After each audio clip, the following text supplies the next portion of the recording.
Come listen to my story and listen to it well. I'll tell you of a great man who served his country well. His name was Daniel Boone and he wore a coonskin hat. And his clothes were made of buckskin. Now what do you think of that? Dan was born in Pennsylvania in 1734, in colony days before the Revolutionary War. He was famous as a hunter while he was still a boy, and the hours he spent in the forest, they were his greatest joy. Did you hear that? That was Daniel Boone with his long rifle out hunting a bear. Listen.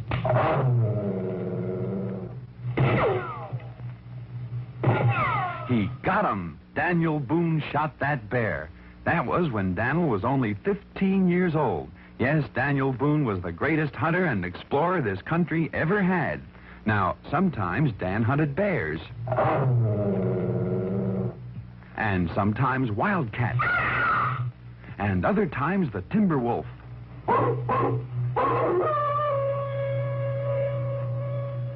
Daniel Boone loved to explore, too, and he was one of the first pioneers to see the Blue Ridge Mountains and the bluegrass region of Kentucky. Oh, Daniel knew the forest, he knew the forest well, the mountains and the rivers and where the animals dwell. He was handy with a rifle and with a hunting knife, and he loved the open spaces, the cleanest kind of life. Of course, there were other dangers in the forest in those days besides wild animals. There were Indians, and one day when Daniel was exploring a cut in the mountains where Kentucky, Virginia, and Tennessee meet, an area known as Cumberland Gap, he knew there were Indians ahead, unfriendly Indians. Quickly, Daniel turned around and silently he cut back on his own trail, but the Indians were behind him, too. Dan was surrounded. Dan fought like a wildcat. But the odds were just too great.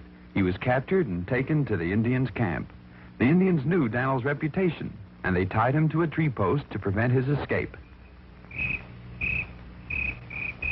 That night, when the Indians were asleep, Dan found a sharp piece of bark right back of where his hands were tied. Slowly and painfully, he rubbed the leather cord against the bark until at last he was free. Then, as quiet as a cat, he escaped. The Indians followed, but Daniel covered ground so fast that he left their swiftest runners behind. He covered 160 miles on foot in 4 days, and he met his friends, settlers from back east at Cumberland Gap. During the Revolutionary War, Dan was a major in the American Army, and his great knowledge of forestry and wood lore came in handy when he fought the British and the Indians on the British side. But he was friendly to many Indians because Daniel was a fair man to red men and to white, and he never used his rifle unless he had to fight. He didn't like big cities, he kept on moving west, and he helped to build our country and tame the wilderness. When the Revolutionary War was over, Dan kept heading west until he made his final home in Missouri. There he would sit under a tree during the day, and settlers and Indians came to him with their problems, for he was a man of great justice and simple democracy. His tree became famous as Boone's Judgment Tree.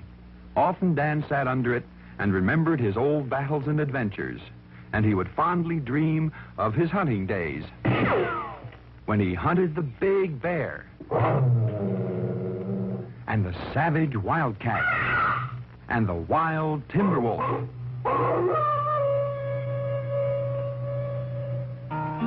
And now you've heard my story, there is no more to tell. The story of Daniel Boone, who served his country well. His clothes were made of buckskin and he wore a coonskin hat.